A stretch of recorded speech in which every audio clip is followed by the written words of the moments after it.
Tahun yang lalu sebenarnya ada isu bahwa Pak Prabowo itu akan digulingkan atau ada upaya untuk menggulingkan Pak Prabowo.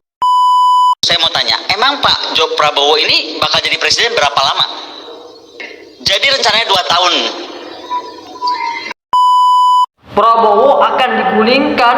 Hah? Kira-kira apa kata Guru Gembul? Simak selengkapnya hanya di Bang Rapi Channel. Assalamualaikum guys, bertemu lagi bersama Bang Rapi Channel. Nah, kita akan membahas mengenai tentang suatu hal yang lagi viral lagi, yaitu isu yang dimana bahwasanya Prabowo ini sedang di ujung tanduk atau bakal digulingkan di bulan Agustus ini guys. Nah, kira-kira apa pendapat daripada Guru Gembul ini guys? Nah, kita simak selengkapnya hanya di Bang Rapi Channel. Lihat ini guys. Guys, kita akan mereaction mengenai tentang Guru Gembul lagi ya. Nah, ini tentang ini perkataan Prabowo yang mengatakan bahwasanya itu Prabowo itu perkataan Guru Gembul mengenai tentang Prabowo, bahwasanya Prabowo itu di ujung tanduk. Dan bahwasanya itu mengatakan bahwasanya itu Prabowo ini bentar lagi akan digulingkan. Nah, ini thumbnailnya nih ya. Upaya pergeseran Prabowo. Demo besar di bulan Agustus. Guru Gembul update ya. Nah, kita lihat videonya aja ya. Tahun yang lalu sebenarnya ada isu bahwa Pak Prabowo itu akan digulingkan atau ada upaya untuk menggulingkan Pak Prabowo Subianto gitu. Ibu Koni, beliau itu juga ada isu penggulingan Prabowo. Salah satu orang yang mengatakan bahwa memang akan ada upaya kudeta atau perebutan kekuasaan. Ini Ibu Koni ya, pengamat militer dan intelijen. Di lingkar terdalam istana gitu. Akan ada kerusuhan lagi yang lebih besar, demonstrasi lagi, dan mengarah pada upaya kudeta terhadap kepemimpinan Presiden Pak Prabowo Subianto gitu. Saya mau tanya, emang Pak Prabowo ini bakal jadi presiden berapa lama? Jadi rencananya 2 tahun.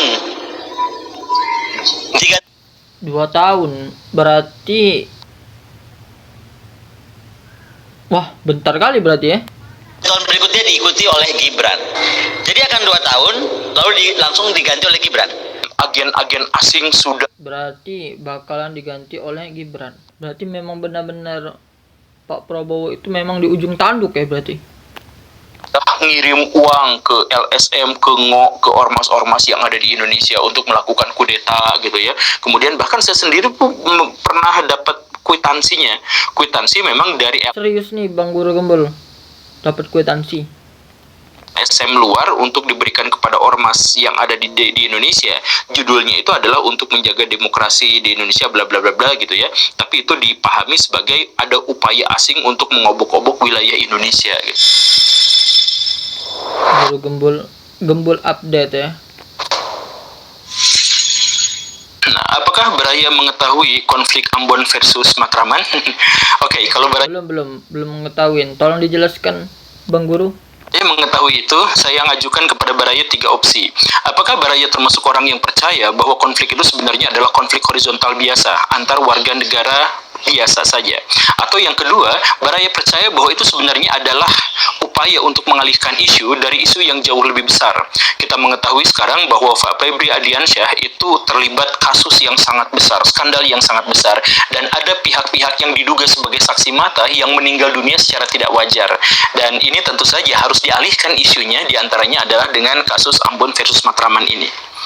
Atau Baraya punya kemungkinan. Oh, jadi kasus Matraman itu adalah menurut daripada Guru Gembul itu adalah pengalian isu, opini daripada Guru Gembul itu sendiri ya.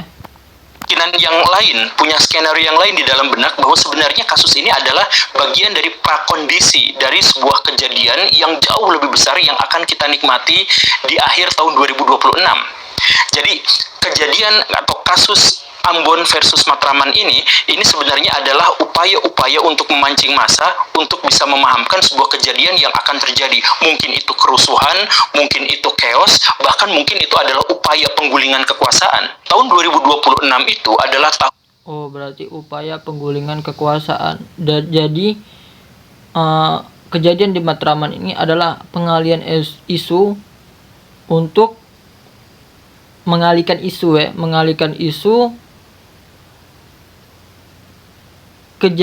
biar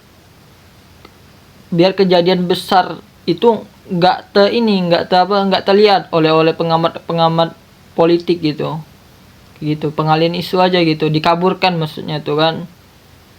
Nah, padahal itu tuh adalah upaya untuk menggulingkan gitu.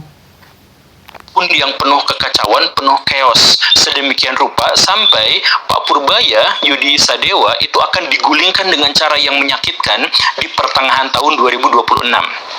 Baraya ingat saya menjelaskan video seperti itu, dan itu hanya akan terjadi kalau Pak Purbaya tetap konsisten dengan upayanya cenderung untuk membela rakyat daripada cenderung membela oligarki, dijelaskan di video itu. Tapi intinya adalah bahwa ada sebuah ramalan bahwa di tahun 2026 itu akan ada chaos yang cukup besar sampai mengarah pada penggulingan kekuasaan. Kemudian di episode chaos ini bisa juga disebut dengan demo yang sangat besar-besaran yang terjadi di 2026 ini. Maksud daripada Prabowo ini, saya tuh ibarat katanya ya hanya mainnya aja menafsirkan apa yang diomongkan oleh guru gembul itu ya. Fasilitator lah namanya tuh saya tuh.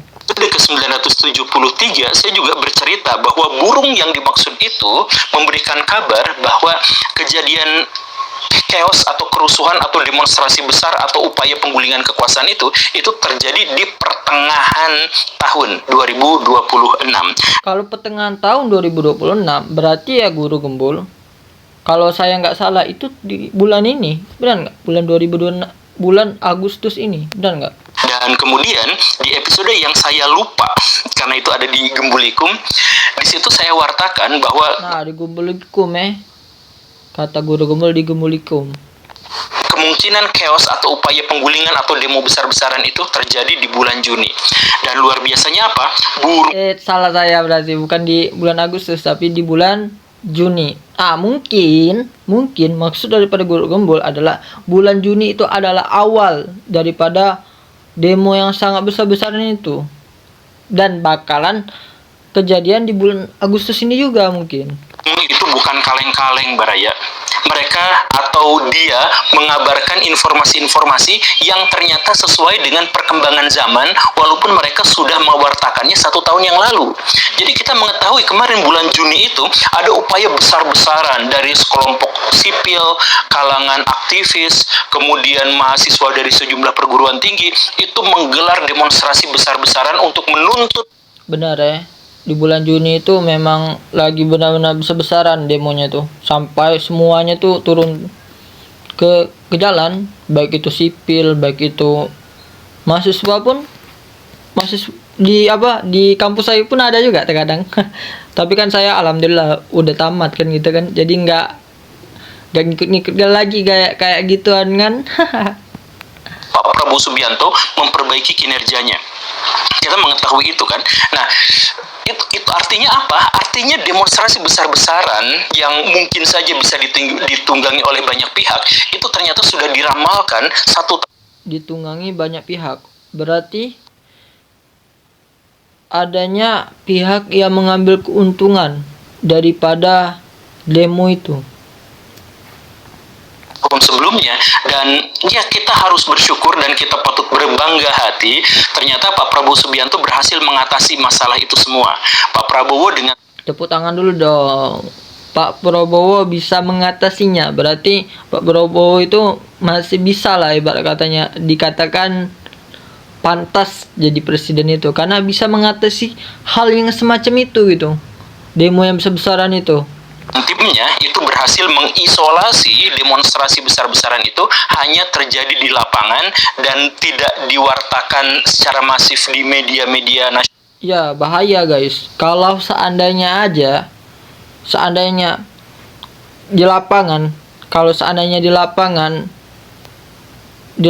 itu dan di media juga diwartakan, ibarat katanya dikabarkan atau media massa, itu bisa chaosnya besar-besaran gitu. Yang nggak ikut demo juga bakalan berpikiran macam-macam juga, tapi kan alhamdulillah disaring gitu kan, menurut Guru Gembul ini. Tapi kalau menurut saya sih ada baiknya juga gitu, nggak diwartakan. Tapi kalau saya melihat dari kenyataannya, terkadang juga ada juga sih FYP di TikTok gitu kan. Tapi ya alhamdulillahnya tuh di TikTok juga ya mungkin disaring juga oleh pemerintah gitu kan, mungkin kan.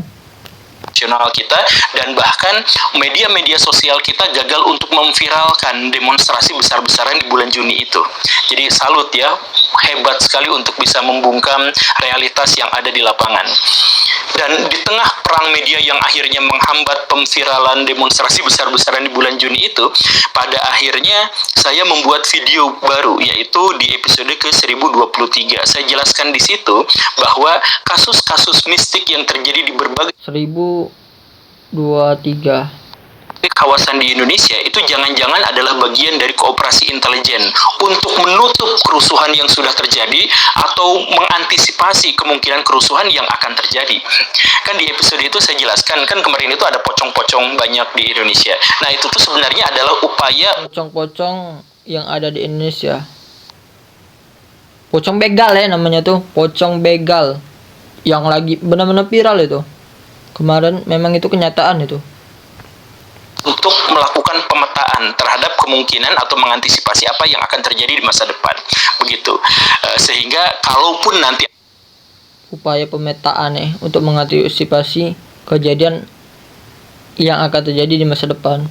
akan ada kerusuhan, semuanya itu sudah bisa dinetralkan atau sudah bisa diantisipasi dan dimitigasi. Begitu. Dan luar biasanya apa Baraya? Di tengah-tengah gonjang-ganjing isu-isu dan teori-teori konspirasi itu, kemudian ada pernyataan. Nah, jadi itu semua adalah teori konspirasi. Ya, sebuah teori aja. Yang teori yang lagi berkembang pada saat ini. Dan itu dibaca oleh Guru Gembul. Atau dijabarkan oleh si Guru Gembul ini. Dari Pak Said Didu.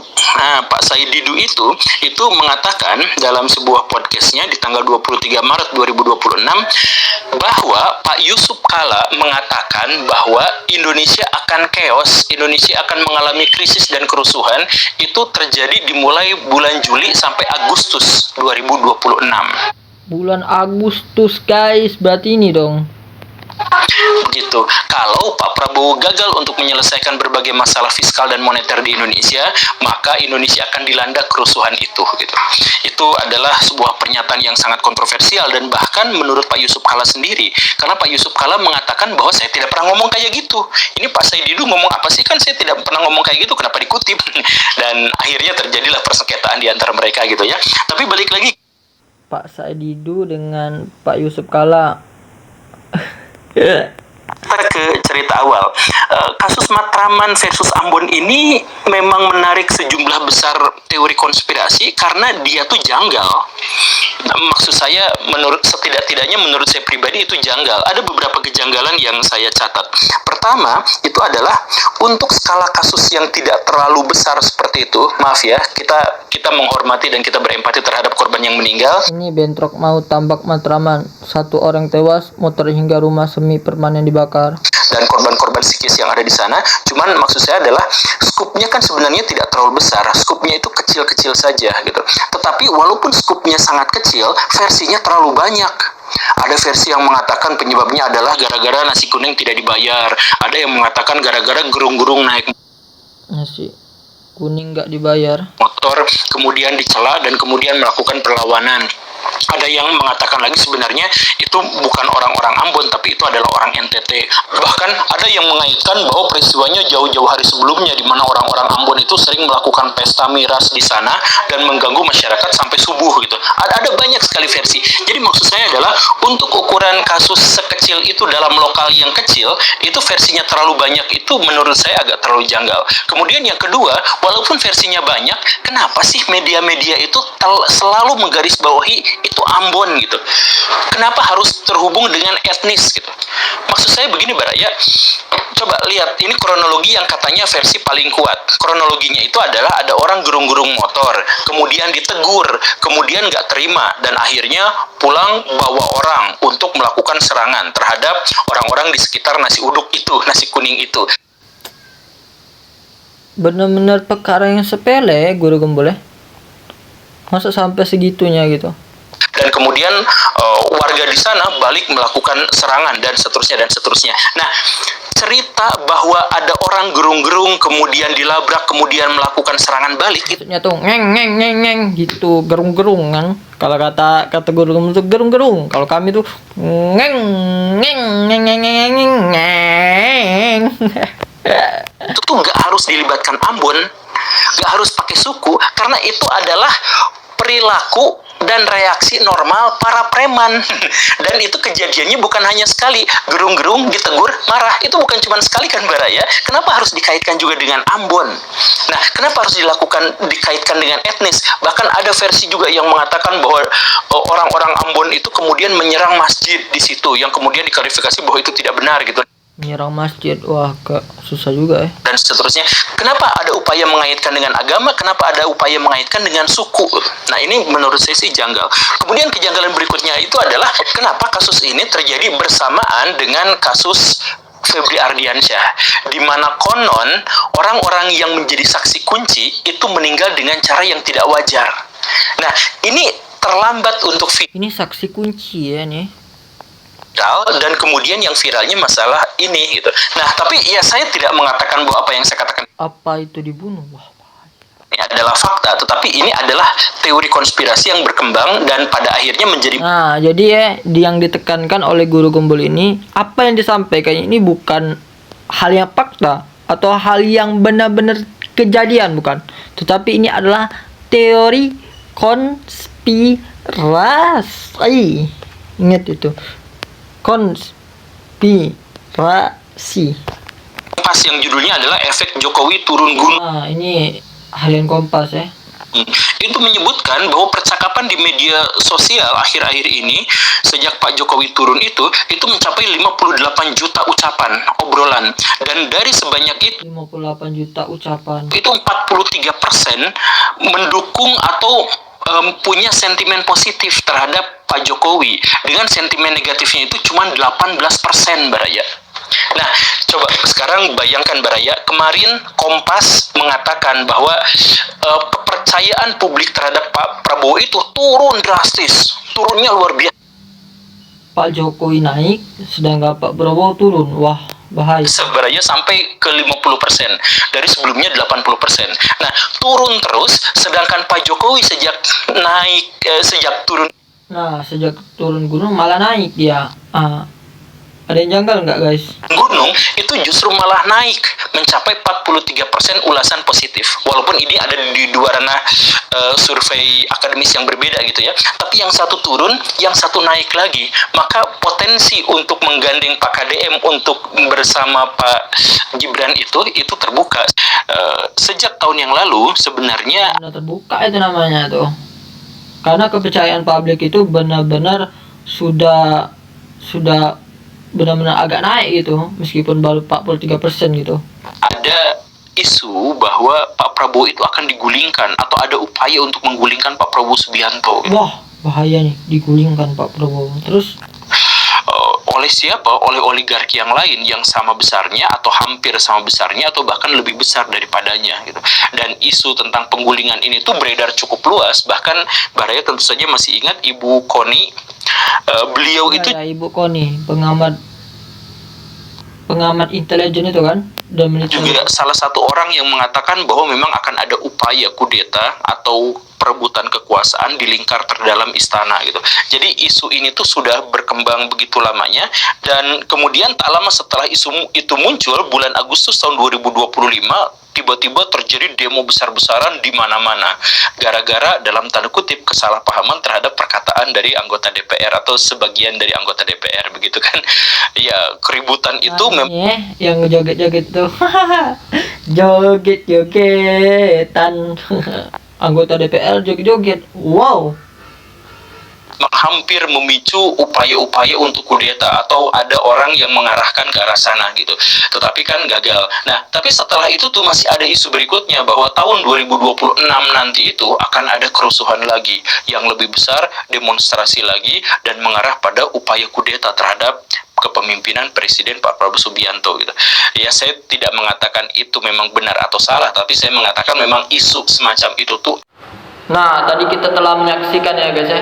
Nah, yang perlu kita pahami bahwasanya itu hanyalah opini daripada pendapat daripada guru gembul. Belum, ibarat katanya belum benar-benar fakta yang sebenarnya gitu. Itu hanya teori konspirasi aja, teori-teori yang berkembang atau isu-isu yang berkembang saja gitu. Dan untuk mengetahui fakta yang sebenarnya yang akan terjadi adalah kita harus melihat ke depannya gitu. Kita melihat sendiri gitu, apakah benar yang diucapkan guru gembul ini akan benar-benar terjadi atau enggak. Karena tadi yang dijelaskan oleh guru gembul tadi itu hanya teori daripada konspirasi, teori yang berkembang saat ini. Nah, gitu. Jadi kita sebagai selaku penikmat daripada guru gembul, ya kita nggak bisa menyimpulkan bahwasanya itu ucapan daripada guru gembul ini benar-benar bakalan terjadi, enggak. Kita akan terus menyimak, tetapi kita juga harus melihat faktanya, apakah benar atau enggak gitu. Jadi benar-benar dilihat ke depannya kira-kira. Nah, itu kan ibarat katanya hanya analisis daripada guru gembul gitu. Bakalan kayak gini loh Indonesia ini. Jadi kita kalau menyimpulkan daripada guru gembul itu, yaitu analisa daripada guru gembul bahwasanya Prabowo itu di ujung tanduk. Dan Bang Rapi Channel berpendapat secara pribadi bahwasanya untuk melihat tanggapan atau analisa daripada guru gembul itu kita lihat ke depannya, karena yang menentukan masa depan ya kita lihat gitu kan sama-sama. Benar enggak kejadian daripada ucapan daripada guru gembul ini? Kalau memang betul, ya berarti kita udah persiapan gitu, ibarat katanya kan. Kita udah ya ancang-ancang gitu. Tapi kalau misalkan enggak kejadian apa-apa nih, berarti kata-kata guru gembul itu berarti ya cuma sekedar teorinya aja gitu. Jadi itu tak pendapat pribadi Bang Rapi Channel. Bang Rapi Channel undur diri. Tetap tonton Bang Rapi Channel. Oke guys, sekian daripada Bang Rapi Channel. Bang Rapi Channel undur diri. Wassalamualaikum warahmatullahi wabarakatuh.